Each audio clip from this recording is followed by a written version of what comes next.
modern saat ini, negara-negara biasanya mengambil kebijakan diplomasi dan negosiasi untuk menyelesaikan konflik yang terjadi. Perang langsung dan frontal antar kedua negara yang berdaulat sudah sangat jarang terjadi dan kebanyakan dipandang sudah tidak lagi relevan.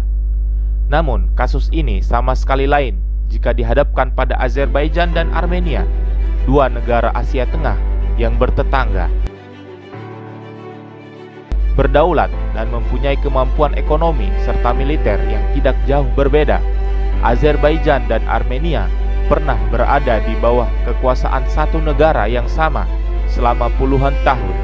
Namun, konflik antar keduanya bagaikan api dalam sekam. Negosiasi dan diplomasi telah gagal dan peperangan frontal terjadi lagi dalam beberapa bulan sejak COVID-19 melanda dunia, saat negara-negara besar tengah sibuk berjibaku melawan virus. Kesempatan untuk memulai perang dimanfaatkan Azerbaijan untuk mengambil kembali apa yang menjadi haknya. Perang Nagorno-Karabakh antara dua negara berdaulat yang sama kuat dimulai pada tanggal 27 November 2020. Kedua negara mengumumkan darurat perang dan saling jual beli tembakan. Keadaan bertambah serius dan perang besar pun terjadi. Keadaan pada mulanya seimbang, namun menjelang akhir pertempuran, Armenia terdesak karena strategi Azerbaijan lebih unggul dengan menggunakan senjata drone mutakhir buatan Turki. Korban pun berjatuhan di antara kedua belah pihak. Namun kelihatannya Armenia lebih banyak menderita kekalahan. Pada tanggal 8 November, pasukan Azerbaijan berhasil menguasai kota Susa, disusul dengan menyerahnya Armenia pada keesokan harinya. Gencatan senjata pun dibuat dengan Rusia sebagai mediatornya.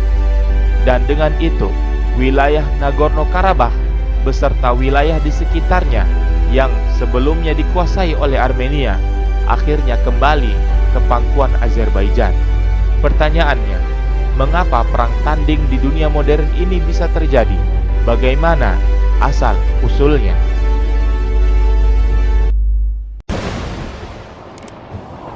Sebelum kita lanjutkan videonya, rileks dan santai dulu ya kak. Perang Nagorno-Karabakh merupakan hasil dari konflik yang terjadi sejak akhir tahun 80-an dan berlangsung hingga tahun 1994 di sebuah wilayah kecil yang otonom bernama Nagorno-Karabakh atau Dataran Tinggi Karabakh. Wilayah Nagorno-Karabakh terletak di barat daya Azerbaijan yang mayoritas penduduknya adalah etnis Armenia.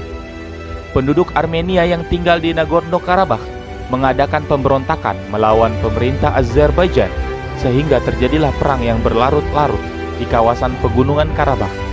Kelompok separatis Armenia ini didukung penuh oleh negara Armenia, sehingga perang menjadi semakin sengit. Bagaimana sebenarnya kisah perang ini bermula? Mari kita bahas.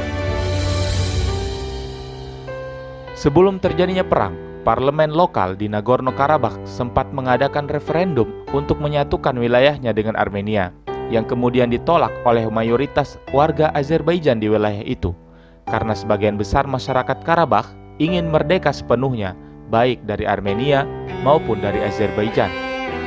Pada tanggal 20 Februari 1988, Parlemen Nagorno-Karabakh memutuskan untuk menggabungkan diri dengan Armenia. Pemisahan ini menimbulkan kemarahan di wilayah induknya, yaitu Azerbaijan, yang menyebabkan Azerbaijan mencabut hak otonomi wilayah yang disebut sebagai Oblast Nagorno-Karabakh itu. Menyadari hal tersebut, etnis mayoritas Armenia memutuskan mengadakan referendum yang menghasilkan mayoritas suara merdeka dan kemudian mendeklarasikan Republik Nagorno-Karabakh yang tidak diakui oleh negara lain. Upaya kesepakatan damai yang sempat terjadi antara pihak separatis dan pemerintah Azerbaijan akhirnya gagal seiring dengan runtuhnya Uni Soviet dan perang kembali terjadi. Bahkan, kedua belah pihak saling mengklaim adanya pembersihan etnis seperti yang terjadi pada peristiwa pogrom Sumgait, pogrom Baku, dan pembantaian Khojaly. Armenia dan Azerbaijan sejatinya adalah bagian dari Uni Soviet. runtuhnya Uni Soviet membuka jalan bagi kedua negara untuk memerdekakan diri.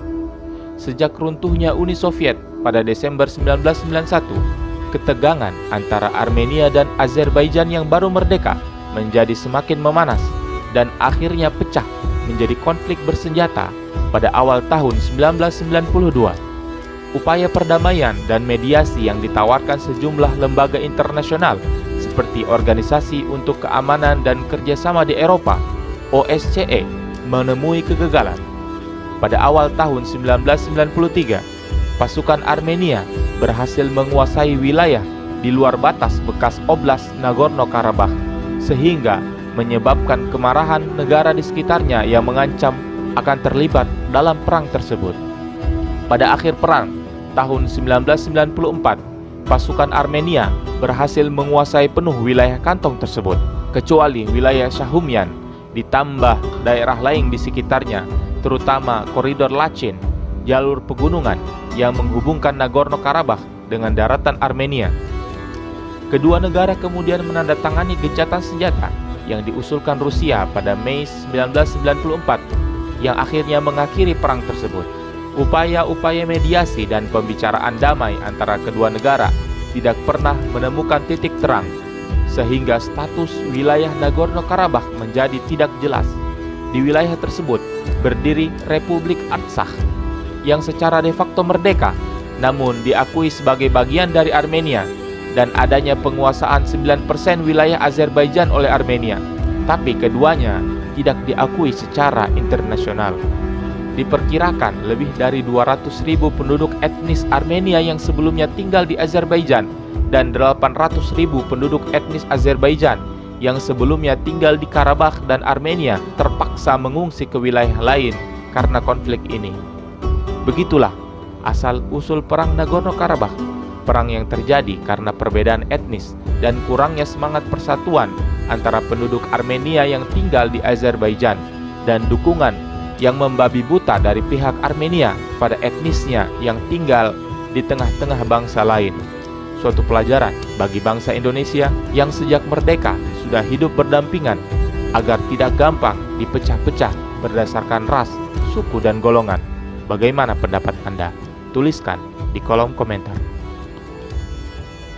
Terima kasih telah menonton episode kali ini, dan jangan lupa like dan subscribe channel ini untuk konten-konten lainnya yang lebih berkualitas. Stay tune.